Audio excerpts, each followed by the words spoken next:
कल के पाठ में हमने श्रवण किया था कि उस ब्रह्म को प्राप्त कैसे किया जा सकता है। उस ब्रह्म को पाना नहीं बल्कि केवल जानना मात्र है, जिसकी एक ही विधि है उसे जानने की कि अपने अज्ञान को मिटाना।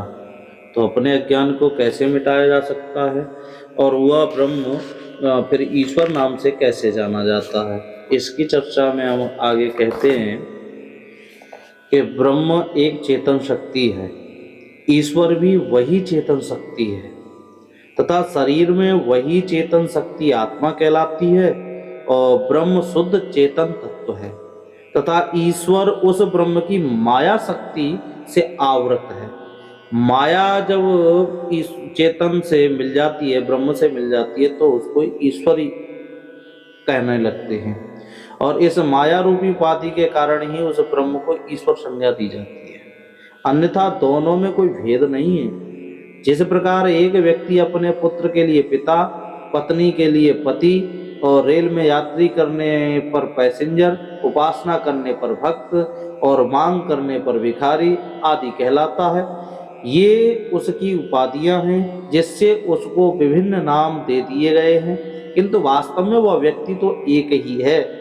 उसी प्रकार लेखक, कलाकार, इंजीनियर, डॉक्टर, कलेक्टर आदि सब उसकी उपाधियां मात्र हैं जो उसकी पहचान के लिए दिए जाते हैं, अन्यथा मूल रूप में वह एक मनुष्य ही है।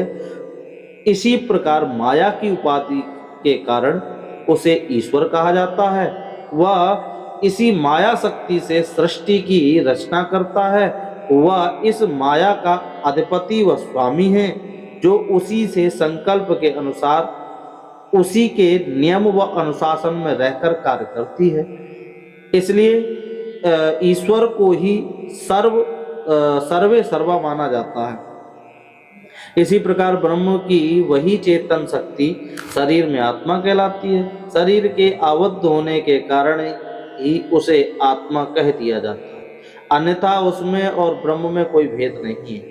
जिस प्रकार समुद्र के जल और कुएं के जल में कोई अंतर नहीं है, घटाकाश और महाकाश में कोई अंतर नहीं है, उसी प्रकार ब्रह्म की वही चेतना शक्ति शरीर में आत्मा है।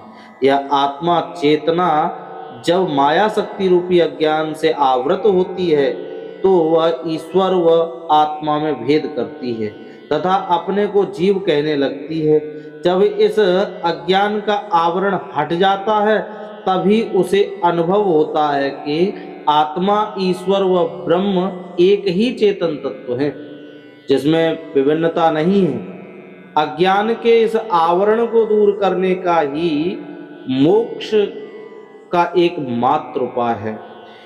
इस अज्ञान का नाश हुए बिना वह जन्म मरण रूपी दुख को भोगता ही रहेगा।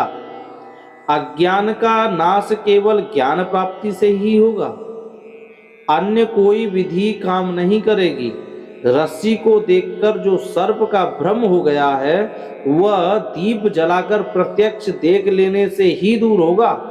किसी मंत्र जाप व पूजा पाठ, भजन कीर्तन व मनौती मांगने से नहीं होगा। वेदांत का यही परम उपदेश है। इसलिए जो भी इस जन्म मृत्यु के दुख से निवृत्ति चाहता है उसे जीव, ईश्वर व ब्रह्म में भेद बुद्धि नहीं करनी चाहिए।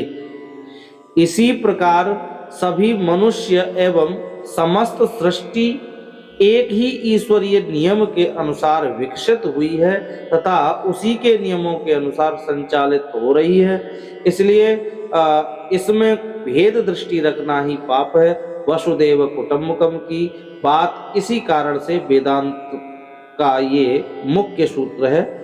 इसलिए हमें इस विषय पर विशेष चिंतन करना चाहिए कि केवल जो परमात्मा है वही विभिन्न रूपों से, वह ब्रह्म ही नाना प्रकार के रूपों से, लीलाओं से वही अवगत होता है। इसके अतिरिक्त कोई भी अवगत नहीं होता है।